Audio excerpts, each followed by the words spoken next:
Hi everybody, my name is Trinette and I'm with the TMCC Vet Tech program, and today I'm going to be going over the different colors and breeds of horses. This right here is Shay. She is an American Quarter Horse, and her color is what we would call sorrel. Also with her mane, we'd call that sorrel as well. If you look here, there is a little bit of blonde in here, which is what we would call flax. But since there's not as much, it's just barely there, we'd still probably just call this a sorrel mane. Also, horses have different markings. It's kind of an identification, and most of their markings are going to be white depending on their color and their breed. And this right here is what we would call a star, and then it kind of runs down here with this little bit of a snip is what we would call this. And these markings are important because we do health certificates and travel papers for when they're going to different rodeos, different shows, those type of things. So knowing your horse's markings is very important. So again, this is Shay. She is a sorrel quarter horse, and that's it for her.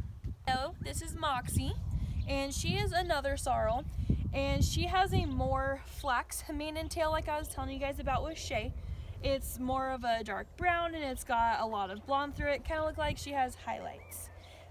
For her markings, she has a star as well. It's not as big as Shay's was.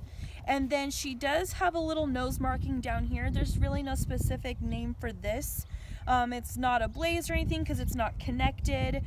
We would just call it a nose marking because it's just this little piece right here and it doesn't go all the way down to her mouth.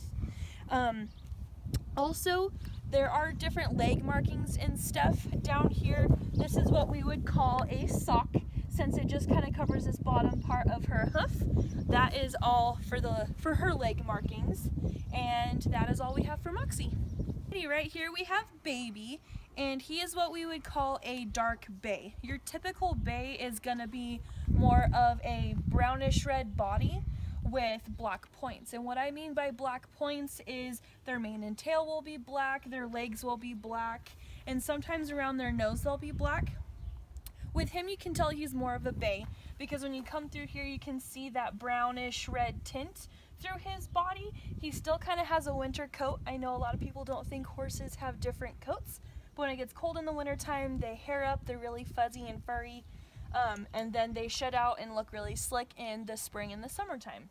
But like I was saying, through this fluffiness here, you can tell that he has that reddish brown. And if you look down here, when you go down to his leg, you have that reddish brown, and then you see it stop, and his legs are solid black.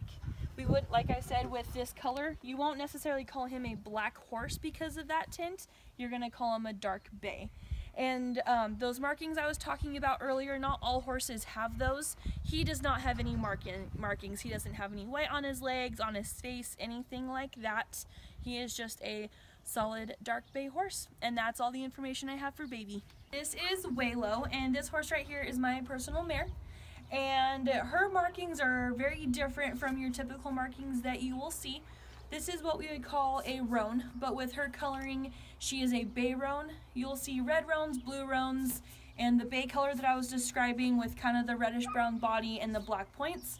Those are some characteristics that she has, but what I mean by roaning, if you come down here, is she has a lot of white through her body, a lot of white speckling and patches, and so this is what we would call roaning. And she has that reddish brown color, and if you come down here, she has her black points, her black mane and tail with a little bit of white through there. It just kind of comes along with the roaning. She also does not have any facial markings or leg markings or anything like that. Another form of ID that we could put on something when we're working up our health certificates and stuff with our veterinarians are any sores or old wounds, bumps, anything like that. So with her, this is just an old wound. She had some saddle sores when she was younger, and so the scarring turned her hair white instead of going back to its normal color. And then also if you come down here on her hoof, she has an old wound here. When she was out in pasture, she got kind of caught and clipped herself here, and so this is just an old scar that if anything were to ever happen, I know that this is my horse and that is her old marking. And also she's got a little lump up here on her head. If you come and look, they get lumps and bumps just kind of like what you would imagine with your dogs, cats, anything like that. No need to be worried, it is benign. We did have it tested. It's just a little fatty tumor that nothing to be concerned about. So yes, this is Waylo, my Bay Roan mare, and that's it for her. Here is FedEx. This is one of my geldings.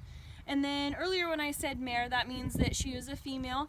This is a gelding, which means a castrated male, and a stallion would be an uncastrated male. FedEx is a Palomino quarter horse, and typically with your Palominos you're going to see a golden body with a white or blonde mane and tail. FedEx looks a little patchy because he is still trying to shed out his winter coat, which I was talking about earlier. A lot of people might look at him and think, oh gosh, that horse looks bad, he's got something health-wise going on, but really this nice gold color is his typical color. But in the winter time they grow out a thicker coat just like your dogs do, and it's more of a lighter color. He's still shedding it out, so we got a lot of brushing to do. For his markings, he has a blaze on his face, which means his white marking is going to start here at the top of his face and work its way all the way down to his nose, no breaks or anything like that. Some more markings on him would be his leg markings. He's got more of a sock is what we would call this. It comes up a little bit higher, and he's also got two on his back feet. Those are higher socks. There's really no distinguishing with the length. If the white were to have stopped here, we'd have a pastern, but anything up above here is going to be called a sock. And so that's what he has on 3 out of 4 of his feet. Another marking would be his brand. A lot of people, when you think of branding, you think of the cattle, and that's more of a hot brand. It's become popular with the horses for a freeze brand. It's a more clean-cut scar, and it's not as big and gaudy as your hot brands, and it heals a lot better, and it's a lot easier on these guys, and it doesn't make them as upset. Healing process is quicker, and then you have your brand. And so that is all we have today for colors and markings with your equine.